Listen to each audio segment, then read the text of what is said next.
நீயே உன்னை காப்பாற்ற முடி. ஒரு காட்டில் ஒரு இளைஞன் நடந்து போய்க் கொண்டிருந்தான். அவனுக்கு பசி எடுத்தது. ஒரு மரத்தில் உயரத்தில் கனிந்த பழங்கள் இருப்பதைக் கண்டான். மரத்தின் மேல் சரசர என்று ஏறி அவற்றில் சில பழங்களை பறித்து தின்றான். மிக கனிந்த வாசனை உள்ள பழங்களை கிளைகளின் நுனியில் இருந்தன. அவற்றை எட்டி பறிக்க கிளையின் மேல் நகர்ந்து சென்ற போது அவன் பாரம் தாங்காமல் ஒரு கிளை முறிந்துவிட்டது. சட்டென்று சுதாரித்த அவன் கீழே இருந்த ஒரு கிளையை பிடித்து கொண்டு தொங்க ஆரம்பித்தான். குனிந்து பார்த்தால் தரை வெகு கீழே இருந்தது.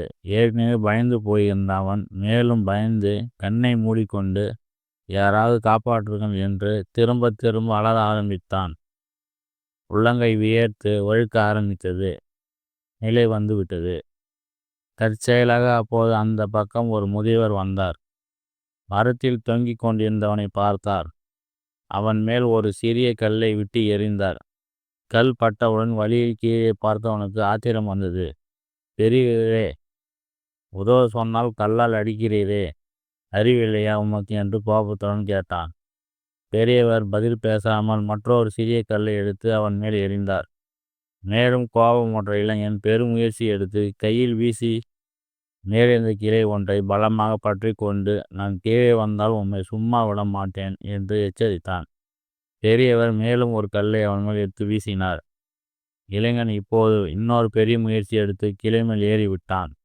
விடுவுடன் இறங்கி வந்து அவன் நேராக பெரியவரிடம் வந்தான். அவரை சராமாரியாக திட்டினான். ஏன் அப்படி செய்தீர்கள்? உம்மை நான் உதவித்தானே கேட்டேன் என்றான்.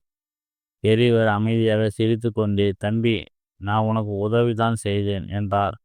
இளைஞர் திரு திருவென முழித்தான். பெரியவர் விளக்கினார்.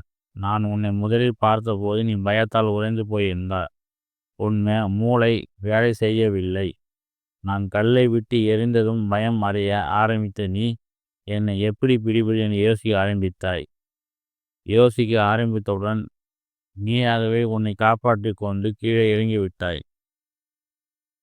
உன்னாலேயே காப்பாற்றி கொள்ள முடியும் என்று உன் அறிவுக்கு முதலில் புலப்படவில்லை. உன் பயம் உன் கண்ணை மறைத்தது கொண்டிருந்தது. அதிலிருந்து உன்னை நான் திசை திருப்பினேன் என்று சொல்லிவிட்டு தன் வழியே அவர் போய்விட்டார்.